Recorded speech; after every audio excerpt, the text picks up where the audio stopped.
चाहे आपने अपनी जिंदगी में ये सर्फ यूज न किया हो, बट मुझे उम्मीद है कि बचपन में देखा गया ये ऐड तो आपको जरूरी याद होगा।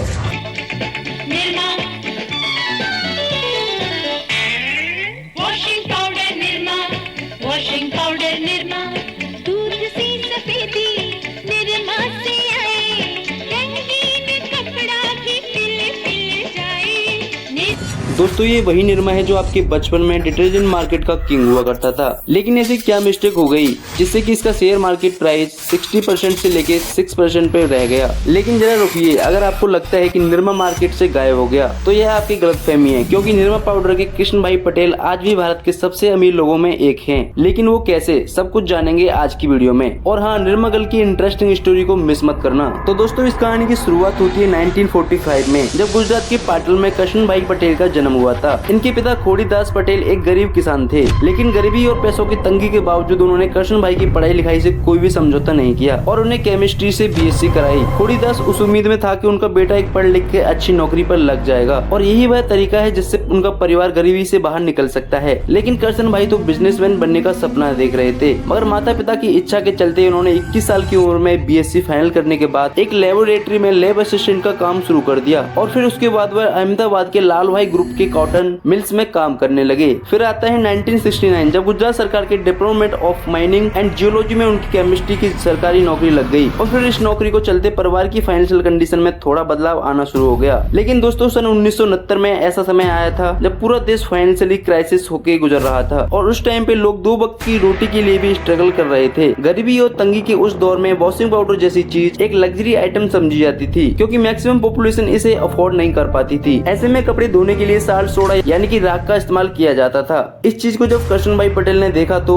उन्हें अपने केमिस्ट वाली नॉलेज का इस्तेमाल करते हुए एक प्रॉब्लम सॉल्विंग प्रोडक्ट बनाने की सोची, जो था सस्ता इफेक्टिव वॉशिंग पाउडर। अपने इस आइडिया को हकीकत में बदलने के लिए दिन भर अपनी जॉब और फिर शाम को वॉशिंग पाउडर बनाने के लिए एक्सपेरिमेंट किया करते थे। उसी दौरान एक दिन उनकी बेटी निरूपा जब स्कूल से घर लौट रही थी तो एक कार ने उन्हें जोरदार टक्कर मार दी और इस एक्सीडेंट में निरूपा की मौके पर ही मौत हो गई। और फिर क्या था, कृष्ण भाई पूरी तरीके से टूट गए। उनके अंदर एक आग सी लग गई कि भले ही उनकी बेटी इस दुनिया में नहीं रही, लेकिन उसके नाम से इतना बड़ा बिजनेस एम्पायर खड़ा करूंगा कि भारत में हर कोई उसकी बेटी का नाम जानेगा। कृष्ण भाई एक केमिस्ट थे। उन्होंने जब मार्केट को एनालाइज किया तो महसूस किया कि लोगों को एक सस्ते डिटर्जेंट पाउडर की सख्त जरूरत है, क्योंकि अमीरों के डिटर्जेंट पाउडर सर्फ के अलावा मिडिल क्लास के लिए मार्केट में कोई दूसरा ऑप्शन नहीं था। कुछ सस्ते डिटर्जेंट केक अगर अवेलेबल भी थे तो उसमें मौजूद फास्फेट और केमिकल्स स्किन और एनवायरमेंट के लिए काफी खतरनाक थे। बस दोस्तों फिर क्या था, कृष्ण भाई को इसमें एक अवसर दिखा और वे तुरंत ही अपने बैकयार्ड में डिटर्जेंट पाउडर को बनाने में जुट गए और कुछ दिन अलग अलग केमिकल्स के साथ एक्सपेरिमेंट करने के बाद आखिरकार वो एक जबरदस्त वॉशिंग पाउडर का फॉर्मूला खोजने में सफल हो गए। इसके बाद साल 1969 में उन्होंने अपने इसी पीले रंग के वॉशिंग पाउडर को पैक करके निर्मा नाम से बेचना शुरू कर दिया। और दोस्तों यहाँ आपकी जानकारी के लिए बता रहे हैं कि निर्मा एक पैकेट का नजर आने वाली छोटी सी बच्ची कोई काल्पनिक बल्कि कृष्ण भाई पटेल की बेटी निरूपा थी, जिसका एक असली फोटो है। दोस्तों कृष्ण भाई जहाँ नौकरी करते थे उनके घर से उनकी दूरी लगभग 15 किलोमीटर थी, इसलिए वह ऑफिस जाते और आते समय साइकिल पर निर्मा वॉशिंग पाउडर रखकर उसको बेचा करते थे। और जैसे जैसे बिक्री बढ़ने लगी उनको समझ आ गया कि नौकरी और बिजनेस दोनों काम एक साथ नहीं हो सकते और इसलिए कृष्ण भाई ने बिजनेस पे अपना फोकस बढ़ाने के लिए सरकारी नौकरी छोड़ दिया। वो अपने बैकयार्ड में खुद वॉशिंग पाउडर बनाते, उसे पैक करते थे और गली गली घर जाकर बेचा करते थे। उनके सामने अब नया चैलेंज था कि निर्मा को पूरे भारत में एक्सटेंड कैसे किया जाए। इसके लिए उन्होंने कुछ सेल्समैन को एक्वायर किया और 2 बहुत ही ज्यादा रिस्की बिजनेस स्ट्रेटेजी पे काम किया। सबसे पहले तो उन्होंने मार्केट में मौजूद सर्फ वॉशिंग पाउडर के 13 रुपीज पर किलो के सामने अपनी निर्मा की कीमत सिर्फ 3 रुपए किलो रखी, क्योंकि उस समय 13 रुपए एक मिडिल क्लास फैमिली के लिए बहुत बड़ी रकम थी और सस्ते डिटर्जेंट का कोई ऑप्शन मार्केट में मौजूद ही नहीं था। लेकिन इस सब को देखने के बाद लोगों को एक मैसेज भी मिला कि मिडिल क्लास के लिए भी एक कंपनी मार्केट में आ गई है। हालांकि हिंदुस्तान लीवर निर्मा कंपनी को बिल्कुल सीरियसली नहीं लिया गया, क्योंकि उनके सामने उसे समय निर्मा की कोई हैसियत ही नहीं थी। निर्मा का बिजनेस सिर्फ उनके शहर और आसपास के कुछ गाँव में ही चल रहा था, जबकि हिंदुस्तान लीवर का डिटर्जेंट पाउडर एक प्रीमियम सेगमेंट का टारगेट करके पैन इंडिया बेचे जाने वाला प्रोडक्ट था, जिसका रेट वह 4 गुना गिरा के अपना मार्केट खराब नहीं कर सकते थे। उनकी दूसरी स्ट्रेटेजी यह थी कि वह दुकानदार को अपना प्रोडक्ट मनी बैक गारंटी के साथ उधार में देने के लिए लिए राजी थे कि क्वालिटी से सेटिस्फाई नहीं होने पर वो पूरे पैसे वापस करने की गारंटी लेंगे। लेकिन निर्मा डिटर्जेंट की क्वालिटी इतनी अच्छी थी कि वह एक बार इस्तेमाल करने के बाद कोई भी इसे वापस नहीं करता था। फिर क्या था, दुकानदार सर्फ के अलावा निर्मा को भी अपनी दुकान में रखने लगे और फिर क्या था, देखते ही देखते निर्मा गुजरात के अलावा बाहर के स्टेट्स में भी बहुत तेजी से बिकने लगी। लेकिन कुछ ही दिनों बाद करशन भाई की यह स्ट्रेटेजी उनके गले की हड्डी बन गई। दरअसल रिटेलर्स उनसे माल तो ले लेते थे, सेल्स भी अच्छी खासी थी, लेकिन समय से पेमेंट करने में आनाकानी करने लगे क्योंकि उस समय तक कंपनी की कोई ब्रांड वैल्यू नहीं बन पाई थी और रिटेलर को यह डर था कि माल न बिकने के कारण कहीं उनका नुकसान न हो जाए। और इसका असर ये हुआ कि कंपनी का कैश फ्लो नेगेटिव में चला गया और प्रोडक्शन में भी काफी गिरावट आ गई। फिर करशन भाई के मास्टर स्टॉक ने उन सारे रिटेलर्स को घुटनों पे ला दिया। दोस्तों, कंपनी के कैश फ्लो की पॉजिटिव में लाने के लिए करशन भाई पटेल ने सबसे पहले एक काम किया कि उन्होंने मार्केट में अपने लगभग 90% स्टॉक को वापस कंपनी में मंगवा लिया और सारा माल वापस आ जाने के बाद उन्होंने अपने पहले टीवी कमर्शियल सबकी पसंद निर्मा को लॉन्च कर दिया। इस एड ने मार्केट में तहलका मचा दिया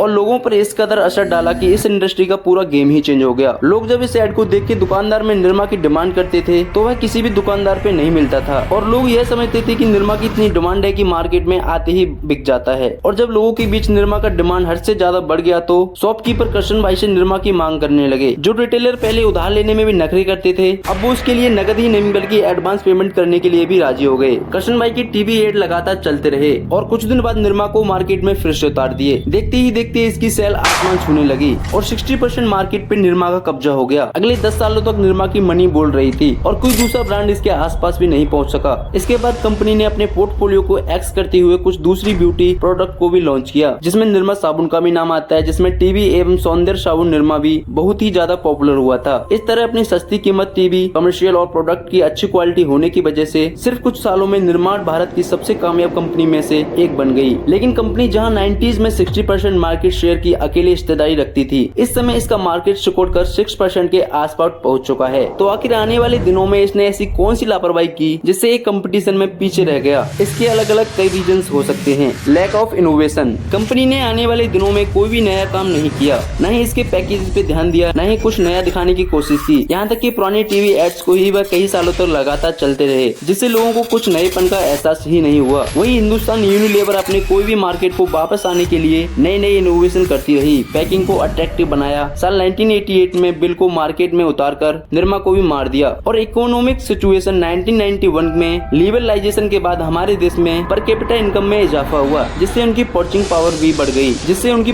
पावर भी बढ़ गई, और इसका नतीजा यह हुआ कि अब लोग अपने स्टेटस की वजह से निर्मा को सस्ती समझ के खरीदने में इनकार करने लगे और महंगे डिटर्जेंट पाउडर को खरीदने लगे। ओवर डाइवर्सिफिकेशन, असल में निर्मा ने वॉशिंग पाउडर की सक्सेस के बाद ब्यूटी सोप, शैम्पू, टूथपेस्ट और शुद्ध नमक जैसे कई तरह के प्रोडक्ट लॉन्च करने शुरू कर दिए और देखा जाए तो इसमें कोई बुराई भी नहीं है। लेकिन अलग अलग प्रोडक्ट को लॉन्च करने से और नई कंपनी में इन्वेस्ट करने के चक्कर में उन्होंने अपने प्रोडक्ट डिटर्जेंट पाउडर पे ध्यान ही नहीं दिया, जो इसके डाउनफॉल का एक रीजन माना जाता है। बिग एडवर्टाइजिंग, दोस्तों निर्मा की सक्सेस स्टोरी में एक टीवी एड से शुरू हुई थी, लेकिन आगे की आने वाली सालों में इसने अपने विज्ञापन में कई मिस्टेक किया, जैसे ऋतिक रोशन और अक्षय कुमार से कंपनी की निर्मा वॉशिंग पाउडर का एड कराया। जूडमिन पूरी तरह से महिलाओं का था, उसमें इंडियन सुपरस्टार को लोगों ने पसंद नहीं किया, जो इसके डाउनफॉल की वजह भी मानी जाती है। आप खुद सोचिए कि निर्मा का आपको कोई नया एड याद नहीं होगा, लेकिन 35 साल पुराना एड आज भी आपको याद है। Washing powder Nirma.